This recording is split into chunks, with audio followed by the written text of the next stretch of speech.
Y es que la revelación es como respirar, es algo tan natural que ni siquiera lo sentimos como algo que nos impresione o nos asuste. Es algo que viene dentro del paquete que ya tenemos, que es el Espíritu Santo. Eso era parte de lo que el enfermo necesitaba escuchar para dar lugar a su sanidad. Tus pecados te son perdonados, sin importar qué es lo que había hecho. No dijo Jesucristo, a ver Dios, revélame cuáles son esos pecados. No se necesitan detalles. Después de decir eso, Jesús claramente recibió la revelación referente a lo que los escribas estaban pensando dentro de ellos, en contra de él. Y entonces les respondió enérgicamente, en Mateo 9, del 3 al 8. Y si ellos estaban murmurando entre ellos y mirándolo desconfiadamente, de hecho Jesucristo desarrolló por su corazón de servicio una sensibilidad muy especial para conocer la naturaleza humana. Ese enfermo necesitaba ser sanado, pero también necesitaba tener la certeza de que sus pecados le habían sido perdonados. Jesús no fue engañado o influenciado únicamente por sus 5 sentidos, como lo eran esos líderes religiosos. Aquí Jesucristo no tocó al paralítico ni oró por la sanidad de ese paralítico. Tú también, como Jesús, recibe y cree en la revelación de la palabra de Dios. Entonces actúa creyentemente. Así también fue necesario que el paralítico mismo actuara, ya que Jesús le dijo, levántate, toma tu camilla y vete a tu casa. 9 palabras en este caso. Levántate, toma tu camilla y vete a tu casa. Los familiares del paralítico deben de haber escuchado antes las buenas nuevas, las buenas noticias de liberación, o alguien debió de haberles dicho acerca del testimonio de liberación en Jesucristo. Habiendo escuchado o visto dicho testimonio de verdad, ellos se elevaron en su creencia y decidieron que su pariente paralítico podía también ser sanado. Es por eso que los testimonios ahora son muy importantes. No nos dejemos engañar. Los testimonios ahora son pruebas de que Dios vive aquí y ahora. Ellos estaban tan excitados de que su querido familiar en cama fuera sanado, que en vez de invitar a Jesús a la casa del enfermo, ellos tomaron al enfermo en una camilla móvil y lo llevaron hasta donde Jesús se encontraba para que fuera sanado por Jesús. Imagínense el esfuerzo para subir a ese enfermo en camilla hasta la parte alta de la casa y luego dejarlo descender con cuerdas hasta donde estaba Jesucristo. Ir cargando entre varios a un hombre paralítico y en su cama por las calles no es ni era algo común en ese entonces. Eso nos muestra, sin necesidad de especular o de requerir de una revelación especial, que él y sus familiares creían y deseaban fuertemente la sanidad del paralítico. Allí dice que Jesús vio la fe de ellos. Dice que Jesús vio. Una vez que nos enteramos de que alguien tiene fe o creencia para recibir, entonces le damos a esa persona la sanidad.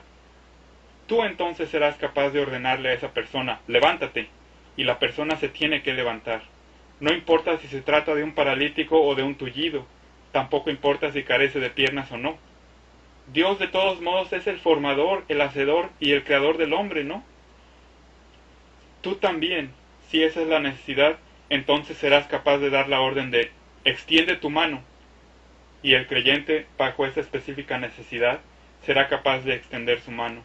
No importa si la tiene paralizada, chamuscada o aún si carece de mano. Desafiante e imposible para los 5 sentidos, ¿verdad? Repugnante para el incrédulo y celoso líder religioso, que estaba cuidando de que no hiciera milagros en sábado. O para el ateo que carece de amor al prójimo, ¿verdad? En cambio, una excitante realidad para el verdadero creyente renacido y deseoso de servir. El punto central es que ellos le trajeron al paralítico.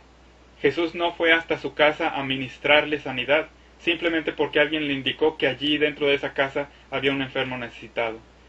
Sí, definitivamente que sí iremos a la casa de cualquiera que esté enfermo y deseoso de conocer las buenas nuevas de la palabra de Dios para nuestra era de la gracia de Dios en la que vivimos, la que sigue siendo una nueva era desde el día de Pentecostés hasta hoy.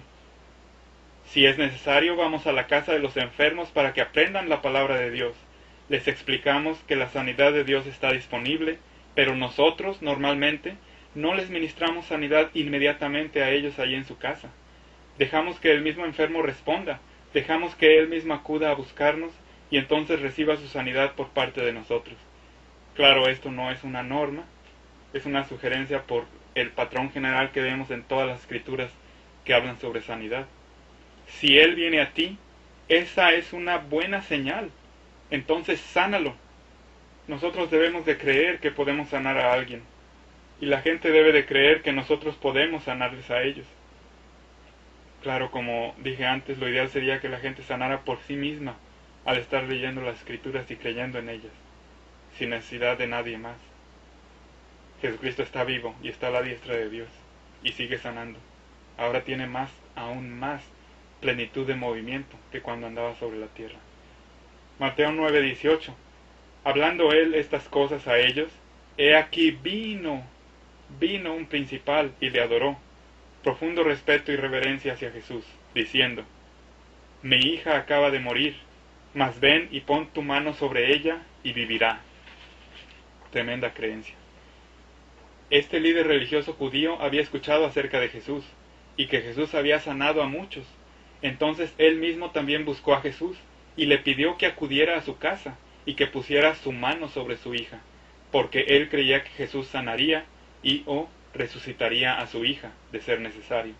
Es por eso que Jesús le acompañó hasta su casa. Jairo creía específicamente que Jesús iría a su casa, y tocaría a su hija para que ésta se levantara de su enfermedad, y o de su muerte. Este funcionario religioso acudió hasta donde Jesús se encontraba. Entonces Jesús se dirigió a la casa del funcionario. Seguramente que en ese mismo momento, en aquella ciudad, había muchos otros casos de vida o muerte, pero Jesús no acudió a las casas de todos aquellos que pasaban por situaciones semejantes, de calamidad y de muerte. Jesús se dirigió a aquella casa en la que se encontraba la hija moribunda del funcionario religioso Jairo. Marcos 5, 22 y 23. Ya que Jairo tenía un gran deseo y expectación de ver a su hija saludable. Jairo tenía la creencia de que Jesús sería capaz de sanar e incluso de resucitar, si es que fuera necesario, a su moribunda hija de 12 años de edad. Y mientras Jesús iba a la casa de Jairo, otro caso de sanidad se le presentó. Mateo 9, 20 y 21.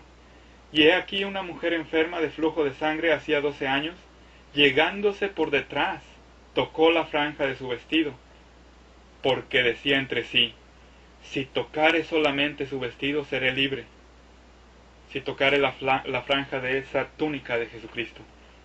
Para que esta mujer haya llegado hasta este punto de creencia natural, alguien debió de haberle hablado firmemente y con convicción la palabra de Dios. Y ese alguien muy probablemente fue Jesús mismo, en sus sermones públicos por las calles. De nuevo vemos que aquellos que reciben su sanidad son aquellos que, habiendo escuchado acerca de la palabra sanadora, respondieron con gran expectación, y ya que ellos tenían un gran deseo de ser sanados, en vez de esperar en casa hasta que el sanador tuviera tiempo, hasta que el sanador preparara su clase especial, no, en vez de esperar hasta que Jesús se diera una escapadilla y viniera a su casa a sanarles, ellos fueron los que tomaron la acción y acudieron hasta donde Jesús se encontraba para recibir su sanidad. En este caso, Jesucristo ni siquiera lo sabía hasta el momento en el que recibió la revelación de que ella lo había tocado, de que percibió el jalón, sintió el jalón. La mujer misma, por su firme convicción y acción, fue sanada al tocar el borde del manto de Jesucristo. Jesús mismo no hizo nada en esa situación para sanar a esa mujer. En este caso, no fue la creencia de Jesús en manifestación, fue la creencia de ella la que fue capaz de desatar el poder espiritual de Dios presente en Jesucristo para sanarla. Jesús le dijo a ella: tu fe te ha salvado. Mateo 9:22, Marcos 5:34, Lucas 8:48. Porque otro punto muy importante es que la salvación de Dios ha estado presente durante toda la historia de la humanidad y seguirá presente, pero nosotros tenemos una salvación especial. Cristo en nosotros, somos miembros del cuerpo de Cristo, un privilegio especial superior de lo que tenían los hombres del Antiguo Testamento. Fue la creencia de ella, no la de Jesús, la que le permitió recibir su sanidad. El poder pertenecía a Jesús, Dios se lo había dado. Ella tenía que creer en Jesús, pero él también debió de haber vivido con la firme convicción de que él tenía el poder total para sanar, ya que si no, ese poder no hubiera nunca salido de él mismo. Marcos 5:30.